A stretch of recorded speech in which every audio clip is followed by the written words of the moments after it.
Buenas tardes a todos. Bueno, el tema que nos trae hoy aquí es hablar de un tema que tiene interés, que siempre lo ha tenido y que siempre lo tendrá, porque las cosas que están por ahí arriba y nos pueden caer encima siempre nos preocupan.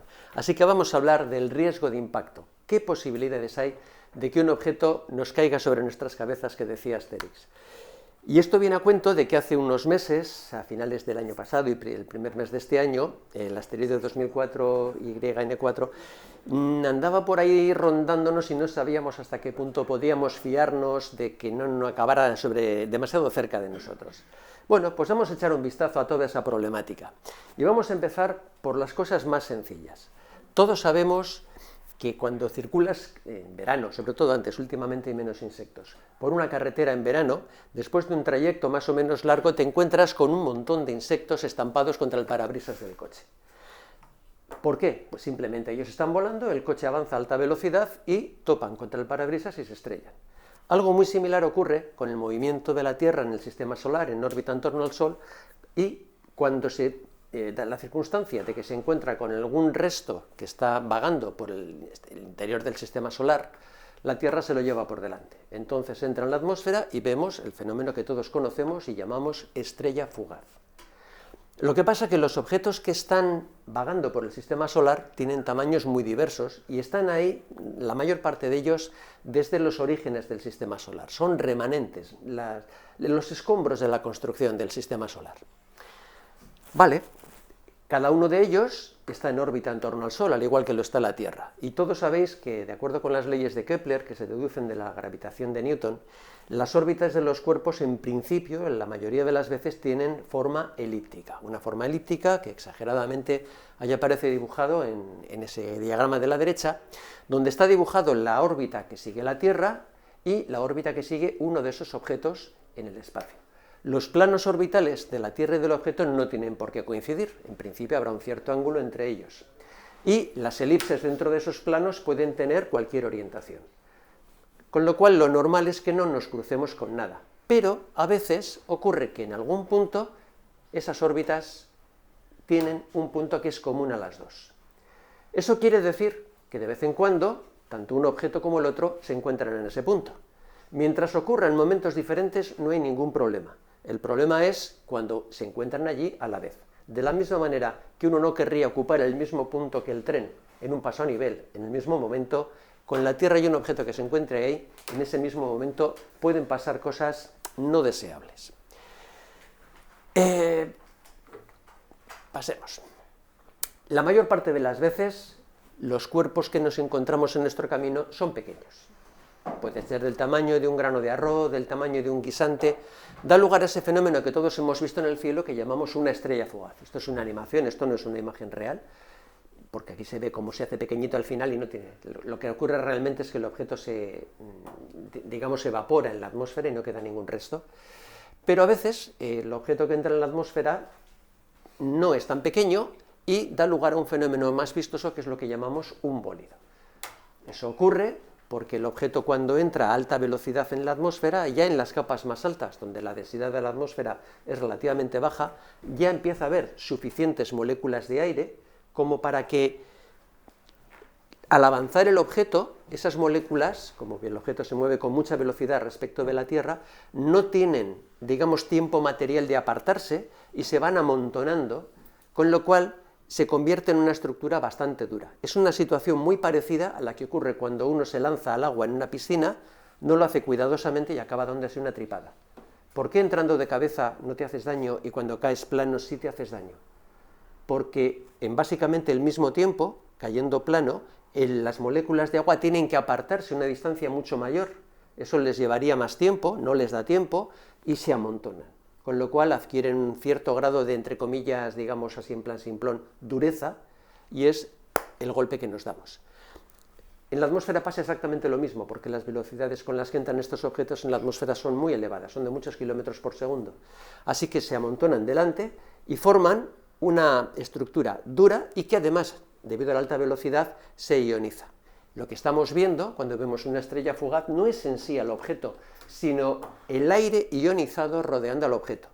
Con su alta temperatura, el efecto es que el material que compone el objeto se está evaporando y con la dureza enorme que encuentra delante, es como si cogieras una nuez y la aplastases contra una mesa que acaba cascándose. Exactamente lo mismo ocurre, según van bajando, la densidad va aumentando y esa presión cada vez es mayor. Los objetos que son más grandes pues hacen lo mismo, pero después de haber conseguido penetrar una mayor profundidad en la atmósfera, y el efecto final es mucho más vistoso, mucho más luminoso. En algunos momentos del año, este fenómeno, que en principio es, digamos, continuo, pero esporádico, en el sentido de que no es predecible en qué momento se va a ver una estrella fugaz, resulta que aparecen en grandes cantidades y proviniendo de un lugar concreto del cielo. Decimos que tiene lugar una lluvia de estrellas fugaces. ¿Cuándo ocurre eso? Cuando se trata de material que ya no son estrictamente restos de la formación del sistema solar, sino que son restos de un cometa. Cuando un cometa se mueve en torno al Sol, con los pasos cercanos en el perihelio al Sol, el material se va evaporando, al evaporarse el material va arrastrando polvo hacia afuera, que queda cerca de la posición del cometa y que lentamente se va dispersando por la órbita. Así que a lo largo de toda la órbita de un cometa, esta línea que está, por ejemplo, aquí en amarillo, es la que corresponde al cometa Tempel-Tuttle, que es el que da origen a las estrellas Leónidas. Ese material está disperso más o menos en la dirección de la órbita, formando pequeños, digamos, no sé cómo llamarlo, grumos, quizás podría ser la forma, pequeñas nubecillas de partículas que corresponden a distintos pasos por el perihelio del cometa. Cuando la Tierra intercepta una de estas, digamos, nubes de partículas, todas las partículas nos las llevamos por delante nosotros, ellas a su vez tienen su velocidad orbital, porque siguen siendo partículas que están en la órbita del cometa, y por lo tanto orbitan al Sol, y así tiene lugar un cruce como el que decíamos antes del coche con los insectos, con, en este caso, la Tierra avanzando en una dirección y las partículas escapadas del cometa en otra.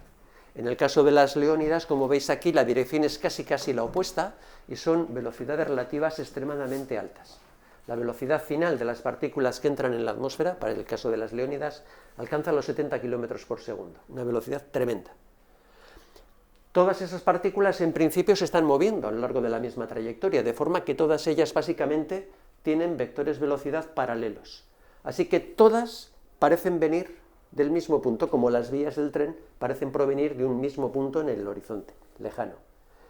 En el caso de las lluvias de estrellas fugaces, a ese punto lejano del que parecen provenir le llamamos el radiante meteórico, un punto del cielo del que, si vamos tomando una imagen o vamos haciendo dibujos, parece que todas las líneas convergen allí. Para otros cometas, por ejemplo, el cometa Swift-Tuttle, que da origen a las Perseidas, la trayectoria la veis aquí dibujada, fijaros que no están en el mismo plano, como decíamos antes, pero de nuevo en este caso el cometa vuelve a moverse en dirección contraria a la Tierra y también son muy vistosas. Y aquí tenéis cómo la tangente a la trayectoria que en el momento de la intercepción con la Tierra tiene la trayectoria, es la que apunta en el cielo a la dirección que luego llamamos radiante. Ahí lo tenéis, marcado en el mapa celeste, donde está el radiante de las Perseidas. Bueno, pues en general todos estos objetos se evaporan en la atmósfera, pero a veces aparecen algunos que por sus propias características, porque es un material más duro, típicamente pétreo o metálico, o no llevan suficiente velocidad, acaban llegando al suelo. Y como decía nuestro jefe de la tribu, con Asterix, lo único que teme un galo es que el cielo caiga sobre sus cabezas, y al menos parcialmente ocurre. Aquí tenéis unos cuantos ejemplos de algunos fragmentos meteóricos que han acabado cayendo a tierra, como por ejemplo este de 5 centímetros, este que agujereó un salón en Estados Unidos, este que le hizo un pequeño hueco extra a este coche, y este que casi mejor no haber visto ni siquiera cómo cae, porque con 650 kilos, pues eso puede haber hecho una buena avería. Y sin embargo, esto no son fenómenos raros, no son fenómenos que digamos, una vez vi uno y ya está, no. Por desgracia son fenómenos que ocurren con bastante frecuencia.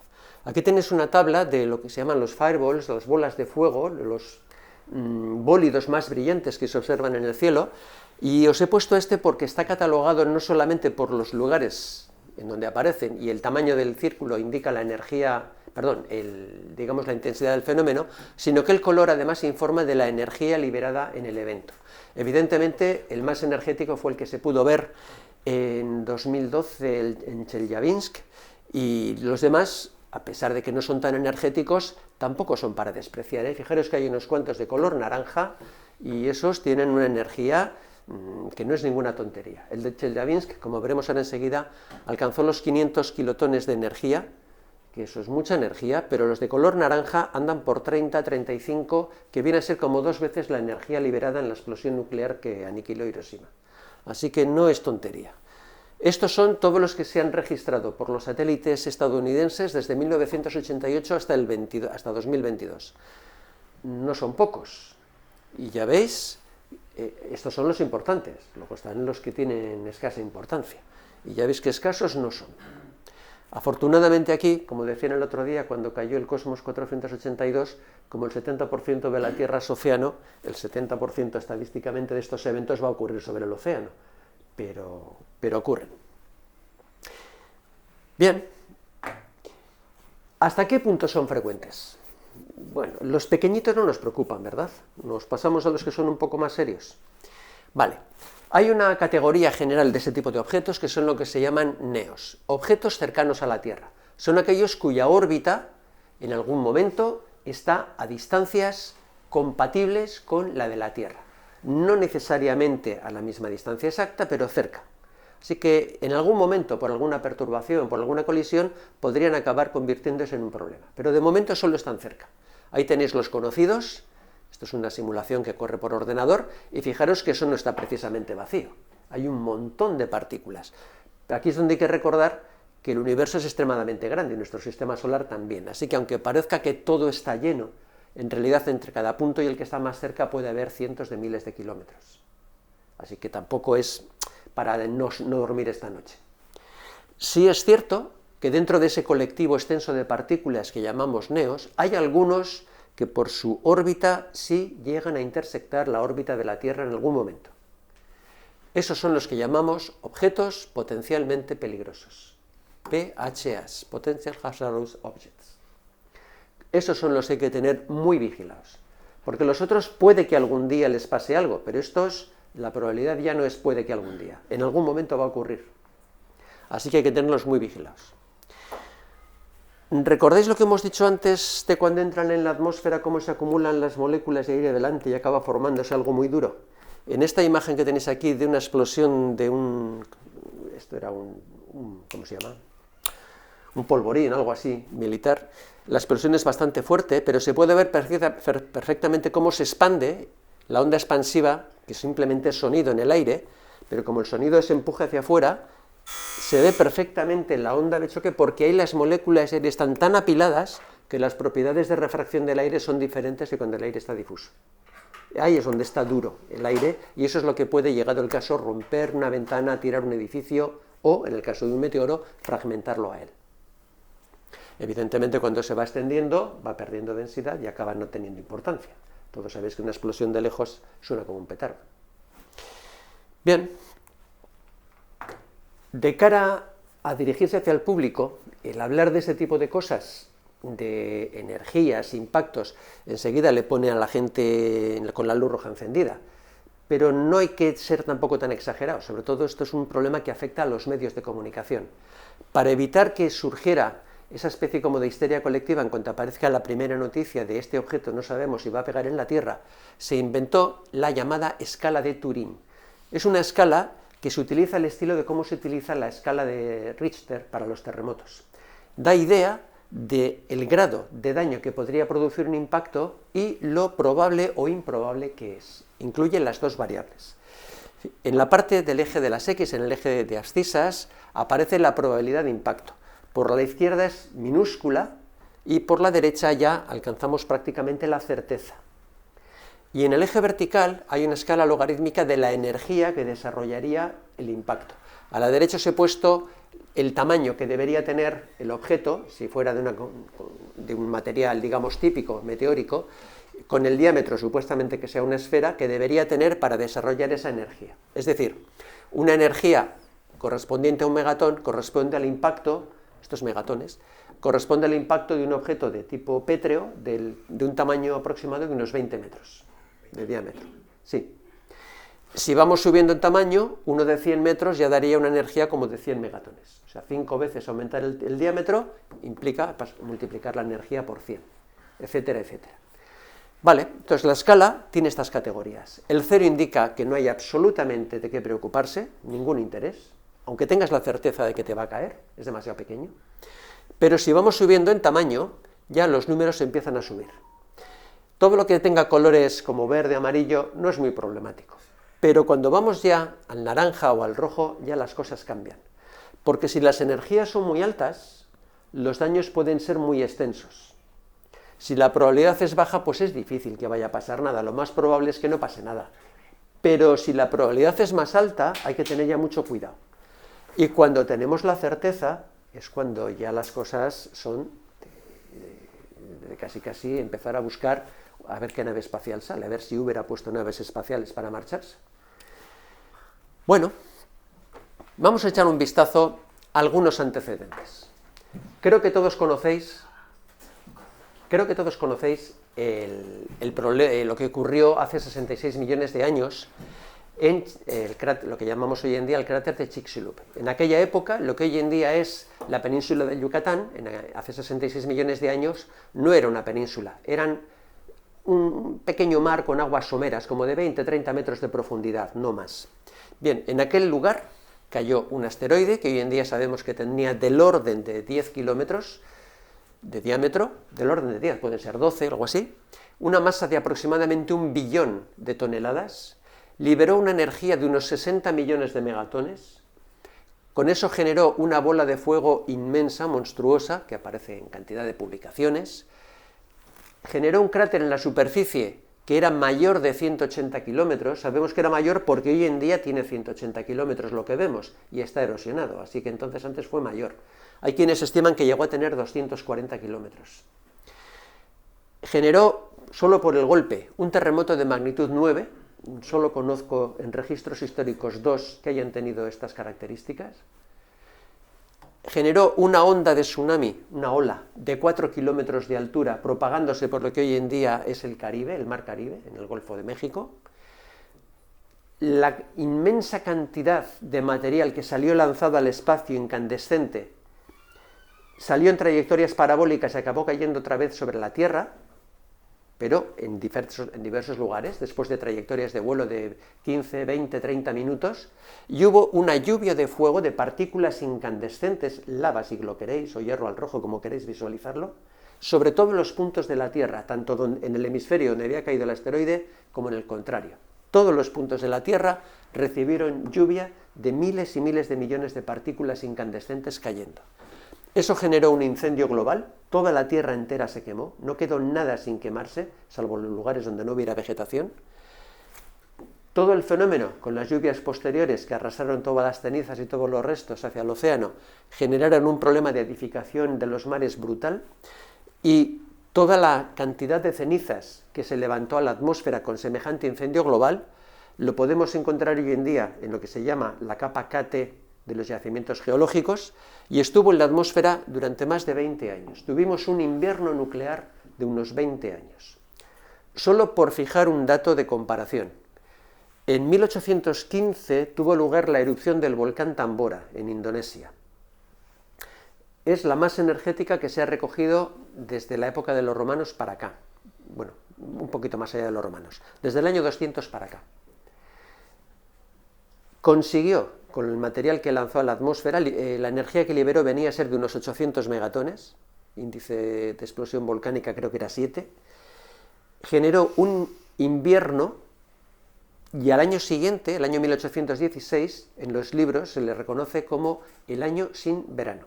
La caída de temperatura en Europa, solo en Europa, que es de la que hay buenos registros, fue de 3 grados centígrados y se arruinaron todas las cosechas. Fue un año de hambruna para todo el mundo.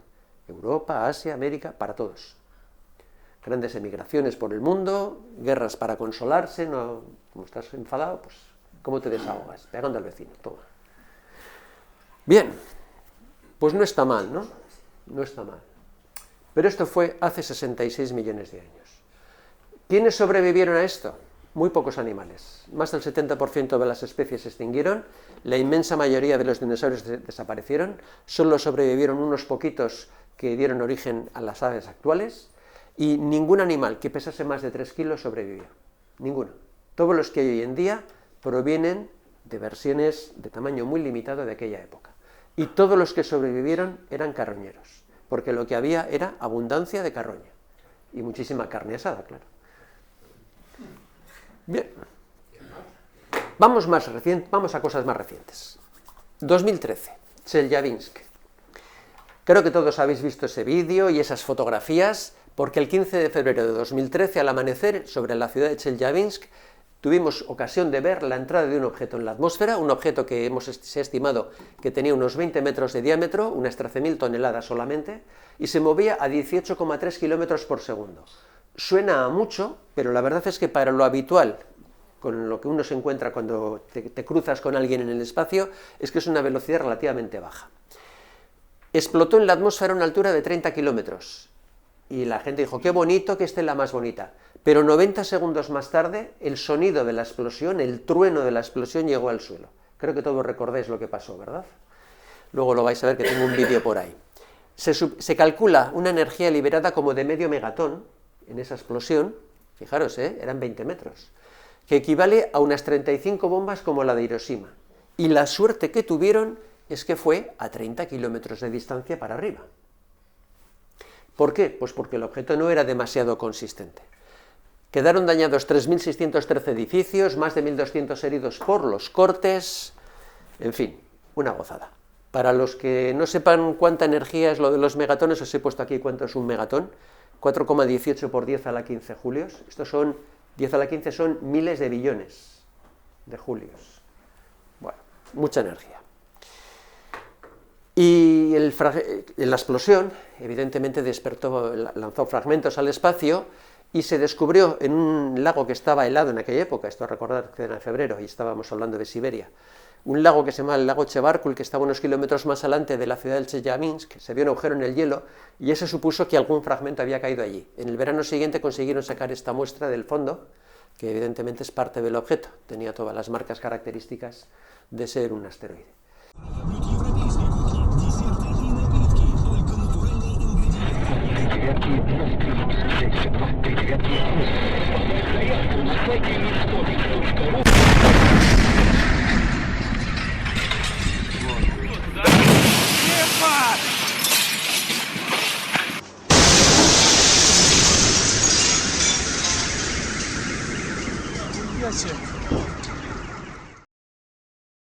Otro antecedente, este es un poquito más antiguo, en vez de ser de 2013 es de 1908, el evento de Tunguska, un evento absolutamente singular.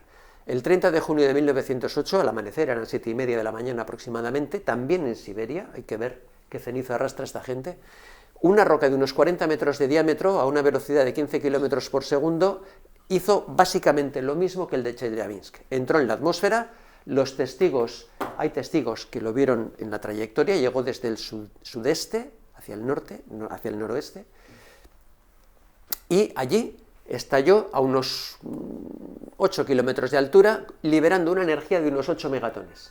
Esto no está muy claro porque estudios recientes indican que tal y como se estaba moviendo, probablemente la energía quedase un poco, digamos, enfocada, canalizada, en cuyo caso igual la energía liberada no fue tanta como 8 megatones, sino que fue algo menos, igual unos 5, pero al estar más enfocada llegó con más energía contra el suelo. Lo que sí es cierto es que la explosión fue aérea y la onda de choque, este es el estado actual de la zona donde cayó, hoy en día no se ve nada, no generó ningún cráter porque fue una explosión aérea, pero los daños sobre el terreno son absolutamente remarcables. Aquí tenéis dónde ocurrió el evento, la trayectoria del objeto, este cable y yo, la trayectoria del objeto fue tal que así, y los testigos lo vieron en este camino. La explosión, como puede haber sido, según una simulación actual, con la explosión de características similares a una explosión nuclear ahí arriba, y toda la bola de fuego avanzando en la misma trayectoria en la que avanzaba el objeto y impactando contra la superficie de la taiga. ¿Qué hizo sobre la taiga? Una avería. Millones de árboles quedaron tumbados, todos en dirección radial apartándose del punto de la explosión, Y justamente en el lugar central, lo que consideraríamos el epicentro de la explosión, allí quedaron los árboles en pie, sin una sola rama y totalmente carbonizados. Lo que se interpretó por el propio investigador que hizo el primer estudio, Leonid Kulik, como que la onda expansiva allí había incidido justamente en vertical, les había arrancado todas las ramas y con ella llegó el calor de la explosión y los carbonizó. Y no los tumbó porque llegaba justamente en perpendicular. Para que os hagáis idea de la avería, os he puesto aquí con la misma escala el área dañada de la zona de Tunguska y al lado un mapa a la misma escala de donde vivimos. Podéis ver el solapamiento y haceros idea de que si hubiera caído aquí encima, cuál hubiera sido el estropicio que hubiera causado. Tenéis la escala en kilómetros. En fin, serio.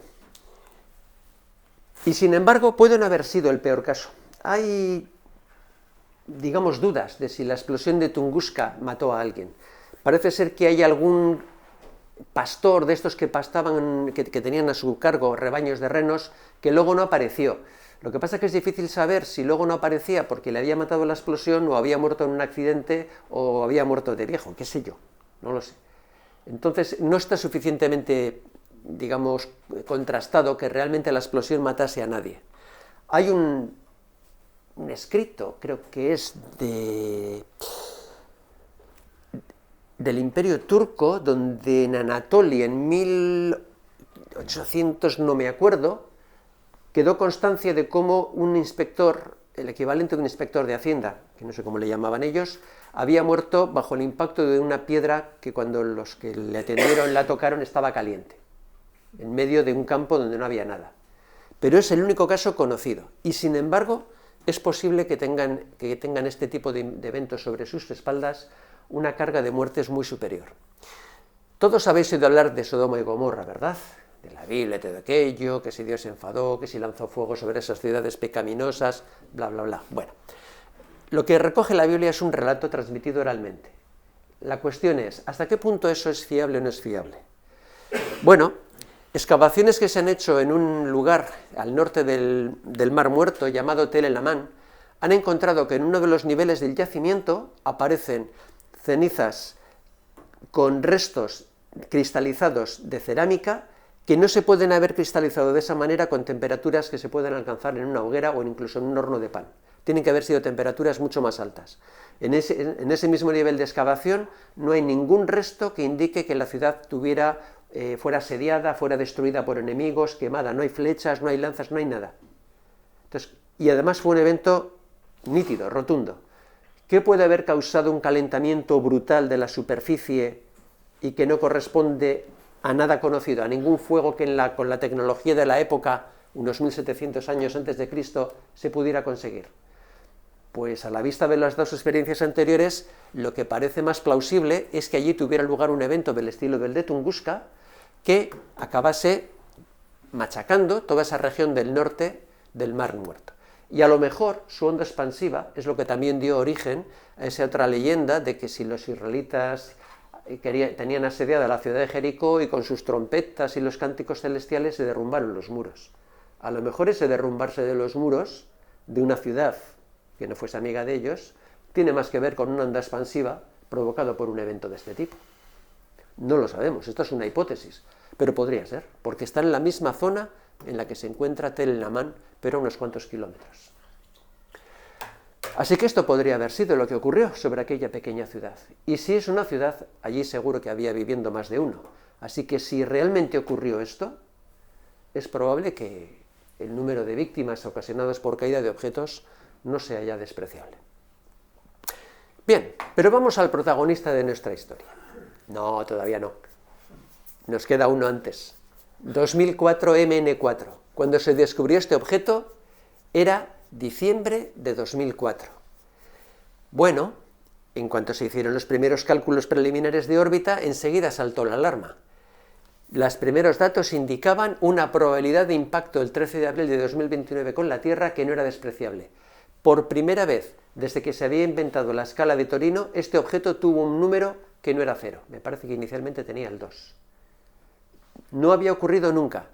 La alarma cundió en los medios científicos. pero 4 días más tarde tuvo lugar el tsunami de Indonesia. 250.000 de muertos más tarde, todos los medios estaban volcados en ese evento y no en esta amenaza que quizás sí, quizás no. Sin embargo, todos los científicos estábamos muy pendientes de ello. Porque este objeto, que posteriormente recibió el nombre de Apophis, y como número de asteroide 99942, resulta que tiene un diámetro de 325 metros, no 20, como decíamos antes, ni 40, 325, y tiene una masa de 21 millones de toneladas. Moviéndose a las velocidades habituales, esto daría un impacto muy, muy, muy serio. La posibilidad de verlo llegar a la Tierra sobrecoge. Sin embargo, no hay que tener miedo todavía, porque estos datos son demasiado preliminares. Cuando tienes muy pocos datos, de ellos puedes deducir una trayectoria, una órbita, pero tienes una incertidumbre importante en los parámetros que fijan cuál es esa órbita. Eso hace que cuando la estiras en el tiempo, y aquí estamos hablando de estirar la trayectoria de 2004 hasta 2029, era hacia adelante 25 años, las incertidumbres, sobre todo en algunos de los parámetros, son muy altas. La condición se puede resumir con esta gráfica que tenéis aquí, en la que esta elipse señala cuál era la incertidumbre que al cabo de 25 años tenía la trayectoria que podía tener este asteroide.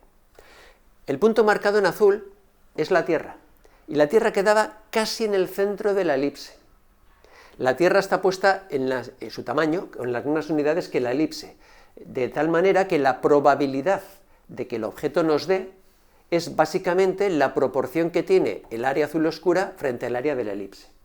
Ya veis que no es la certeza, hay muchas posibilidades de que en este dibujo de que el asteroide pase por puntos en donde no está la esfera azul, pero no es cero. Por eso estaba con el número 2 en la escala de Torino. Claro, viendo esto ya sabéis lo que se pone aquí, en la garganta. Así que rápidamente a hacer más mediciones y a buscar, sobre todo en fotografías antiguas del cielo, que se toman sistemáticamente, buscando la presencia o no de este objeto. Se le encontró en placas de Monte Palomar de los años 50, lo cual permitió afinar bastante mejor la órbita, y la elipse de duda se redujo. Pero con un problema. La elipse reducida, esta que veis aquí, todavía tenía dentro la Tierra. Y al ser una elipse más pequeña, la probabilidad de impacto, el cociente de este área frente a la de la elipse, aumentó. Con lo cual, en lugar de disminuir la probabilidad, el riesgo aumentó. Pasamos a estar en la escala de Torino, en lugar de en el 2, en el 3. Y no me acuerdo si llegó a alcanzar el 4. Medidas posteriores, se hicieron medidas con radar desde el radiotelescopio de Arecibo, y se habló de subir con una misión espacial y colocarle un transceptor para que mande ecos de señal, y tenerlo muy bien controlado, pues quedaron encima de la mesa. Pero ya con las medidas de radar la cosa mejoró mucho, y la nueva elipse de error, es esta que veis aquí arriba, ya veis que ya no pega, ya no tiene la Tierra dentro. Entonces ya sabemos que en 2029 no va a pegar en la Tierra. Sin embargo, va a pasar muy cerca. De hecho, va a pasar tan cerca que va a pasar más cerca de la distancia que hay del centro de la Tierra a los satélites meteorológicos como el Meteosat. Es decir, el 29 de abril, que además va a pasar básicamente por encima de Europa, entre nosotros y el Meteosat va a pasar Apophis. Y se le podrá ver con prismáticos, porque va a alcanzar una magnitud que permite verlo bien. Y a toda velocidad, porque pasa muy cerca. Lo vamos a ver moverse minuto a minuto. El problema de que pase tan cerca es que la propia gravedad de la Tierra lo va a desviar. Y los cálculos indican que dentro de ese rango de distancias hay una distancia en concreto, una muy concreta, son nada, 100 metros arriba o abajo, en que si pasa justamente por ahí, ahora no nos daría, pero nos daría en 2036. Bueno, las medidas más recientes indican que no va a pasar por ahí. Pero todavía no está claro si en 2068 no nos hará alguna trastada. Pero está muy vigilado. ¿De acuerdo? De momento, digamos, probabilidad 0, probabilidad 0, probabilidad 10 al menos 6. No es 0, pero bueno, no, probabilidad contra 1.000.000. Vale, vamos ahora a nuestro protagonista. Aquí tenemos a 2024 YR4. Este es el que se descubrió a finales de diciembre del año pasado. Rápidamente se le hizo otra vez la previsión de órbita y otra vez se vio que había un riesgo de impacto. A ver, vamos a ver. Su velocidad hubiera sido de unos 17 kilómetros por segundo, vale, no es demasiado exagerada. En las imágenes del cielo se veía en magnitud 25, ahí tenéis lo que se veía. Todo esto son estrellas que con un telescopio de aficionado no se ven de lo débiles que son. Y ya veis el brillo que tiene, una miseria. El problema cuando ves un objeto de estas características, que es que solo es un punto de luz. Y no puedes saber esa luz que estás viendo si proviene de un objeto relativamente grande, pero que es oscuro, como puede pasar con este ratón, o es un objeto bastante más pequeño, pero con alta reflectividad, como puede ser el metal del mango de este puntero. Y claro, la duda es importante, porque si el objeto es pequeño, si se suponía que, digamos que con el material típico que hay por el espacio, esa reflectividad andaría, en el caso de ser oscuro, por el 5%, y en el caso de ser brillante, por el 25%. Hay un factor 5, lo cual quiere decir que el tamaño podía variar bastante. De ser oscuro, ese objeto debería tener unos 100 metros de diámetro, y de ser más brillante debería tener unos 40. Unos 40 es del estilo del de Tunguska, acordaros, con una velocidad del estilo de la de Tunguska. Ya vimos que Tunguska no pasó nada porque aquello era la taiga, pero si esa explosión hubiera ocurrido sobre una zona habitada, el cómputo de muertos sería muy importante. Así que con una duda tan grande para este objeto, que es lo que representa esta imagen, esto que está en negro sería el tamaño más pequeño, el de los 40 metros, y el color gris representaría el tamaño más grande, 100, comparado con el de Tunguska. Vale, afortunadamente, medidas posteriores realizadas desde Canarias, precisamente con el Gran Tecán, han puesto de manifiesto que este objeto tan minúsculo que podemos seguir por el cielo, realmente estaría en el tamaño pequeño. O sea, sería más del estilo del de Tunguska que cosas más serias. Bueno, algo es algo.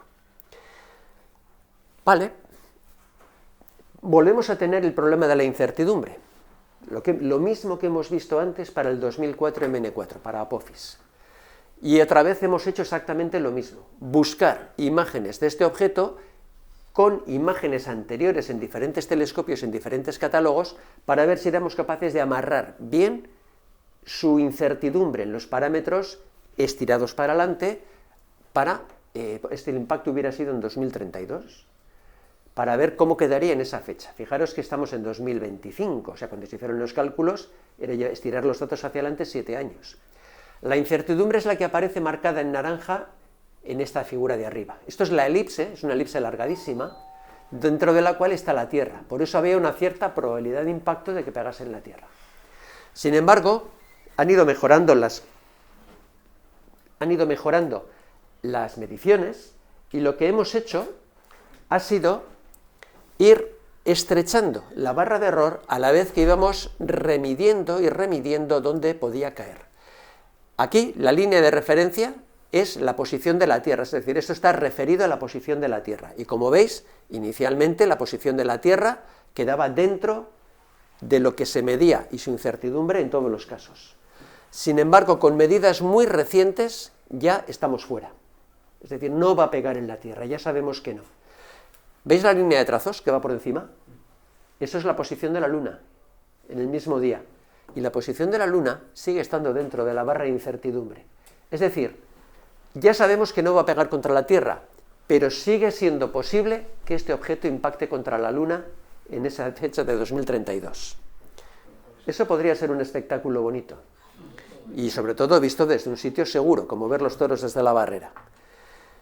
Si realmente hubiera impactado con la Tierra, por la posición de la Tierra en ese momento, y exactamente en qué momento llegue, con la incertidumbre puede llegar un poquito antes, un poquito después, una cosa de minutos, hubiera tenido que impactar en alguno de los puntos que quedan comprendidos en esta línea de color rojo, ondulada por la inclinación de la Tierra respecto de la órbita, que como veis pasa por encima del norte de Sudamérica, por la parte de Centroáfrica, la punta sur de Arabia y cruza la India, que no es precisamente una zona despoblada.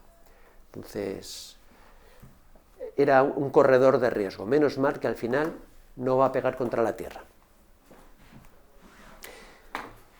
¿Y cómo podríamos defendernos en caso de que llegáramos a concretar que realmente uno de estos objetos que descubrimos en el cielo va a darnos? Eso es el programa que se llama globalmente Defensa Planetaria. Digamos, los objetivos que tienen las misiones de defensa planetaria, todos los organismos que se encargan de esto, realmente se apoyan sobre tres patas. Por una parte, la vigilancia continua del cielo por todos los medios, tanto telescopios como misiones espaciales, la prevención, y en caso de prevención en el sentido de intentar evitarlo, y la mitigación, en el caso de que no sea posible evitar el impacto, por lo menos, digamos, apartar a la población del lugar de impacto para minimizar los daños. ¿Cómo podríamos prevenirlo? Pues la solución más típica sería desviar el objeto. En las películas norteamericanas la solución A suele ser que Bruce Willis vaya a volarlo, pero eso no es una buena solución. En general, romper un objeto que avanza no es una buena alternativa, porque las leyes de la física dicen que aunque tú lo rompas, las partículas en las que lo han roto siguen formando otra, digamos, versión del mismo objeto, el mismo sistema de partículas, y que el centro de masa, el promedio de todas esas partículas, va a continuar avanzando de manera inmisericordia como iba avanzando antes. De tal manera que lo que habrías hecho es cambiar un tiro localizado en un lugar por una perdigonada extendida sobre una región más extensa, que no es necesariamente menos malo. Así que la solución, romperlo con explosivos, tal cual, romperlo en sí no es buena. Otra cosa sería hacer detonar un explosivo fuerte nuclear en un costado para que la onda expansiva empuje. Esa es otra historia. Pero el romperlo en trozos, no. Y mucho más interesante sería desviarlo con algunas otras técnicas, que las hay y se están investigando. Por ejemplo, una que está en estudio es colocar, si el objeto se ve con suficiente antelación, un cierto número de satélites con espejos muy reflectantes que focalicen la luz del sol sobre uno de los puntos de la superficie de ese objeto, y si en la superficie del objeto sabemos, porque lo hemos descubierto antes, que hay materiales helados, eso sería más típico de un cometa que de un asteroide, la sublimación de esos gases puede lanzar chorros de gas que funcionen como un motor a reacción y aparten de manera natural al objeto de su trayectoria. Eso es lo que cuando se trata de cometas y lo hace de manera natural el Sol, les llamamos fuerzas no gravitacionales, que cambian sus trayectorias. Y hay otras técnicas. Hemos probado a lanzar impactores contra objetos para cambiar su trayectoria. ¿De acuerdo? De la misma manera que una bola de billar que golpea a otra la desvía, un objeto que golpea a un asteroide, a un cometa, lo puede desviar. Aquí lo que importa son los números. Las bolas de billar tienen masas iguales o muy parecidas, pero cuando lanzamos una misión espacial contra un asteroide no tienen masas parecidas. No podemos lanzar miles de toneladas contra un asteroide, no podemos poner eso en órbita. Sin embargo, como sabéis, se han hecho intentos. Hemos hecho uso de esa técnica con la misión DART, lo hemos hecho también con la misión Osiris, Apex, y ahora hemos lanzado la misión Ramses para averiguar exactamente el efecto que tuvo esta primera, DART. Hay un peligro que está por detrás y del que no estamos hablando, y es el de los cometas no periódicos. Porque los cometas que sí son periódicos los tenemos bien localizados, pero todos sabéis que todos los años aparece alguno que es la primera vez que llega a la parte interior del sistema solar. Esos no son previsibles, llegan al azar. No son muchos, pero hay algunos cada año. Y no es imposible que uno de los que viniesen, por mala suerte, nos diese. La probabilidad, pues como tirar una moneda al aire y lanzando otra moneda al aire darle, ¿no? Es casi imposible, pero podría ocurrir. Bien, entonces, revisando un poquito las técnicas de desviación, la más interesante quizás sea la misión Deep Impact, que se lanzó contra el cometa Tempel 1 de 7,6 kilómetros, y ya sabéis que lanzó un impactor que era de cobre macizo de unos 600 kilos de peso, de masa. Pero no se lanzó para desviarlo, se lanzó para comprobar su consistencia, porque una de las pegas que tenemos con el material que está por ahí en órbita es que no sabemos lo consistente que es. No sabemos si tiene la consistencia de una piedra o de un metal, o se trata de un montón de grava que está suelta. Porque si tú intentas dar un golpe muy fuerte sobre un montón de grava, tu fuerza se desaprovecha, se reparte en todo ese montón de partículas sueltas. Mientras que si es un objeto compacto lo puedes romper con el golpe o lo puedes apartar, como un bate de béisbol golpea una pelota y la lanza. ¿De acuerdo? Así que esta primera misión tenía como objetivo comprobar hasta qué punto podíamos impactar contra un objeto que en principio es endeble como un cometa y ver si aguantaba o no aguantaba. Y aguantó muy bien, así que bien, primer punto para casa. Esta gráfica de la derecha, ahí tenéis la emisión de gases que se produjo después del impacto. Esta es una imagen artística, pero esta es real. Y aquí tenéis en esta gráfica de arriba el tamaño del objeto y el tipo de daños que pueden causar en función del tamaño del diámetro, del, digamos, cráter que deja detrás. Al fin y al cabo, en la Tierra lo que vemos años más tarde es el agujero que ha dejado. Pues ahí tenéis el tamaño del objeto, porque el cráter es unas 10 veces más grande. Entonces, objetos de nivel y extinción como el de Chicxulub, que dejó un cráter de números redondos 200 kilómetros, tenía que tener eso, unos 20 kilómetros, estaba por aquí. Vale. Una misión que también tiene su interés es la misión DART, Double Asteroid Redirection Test.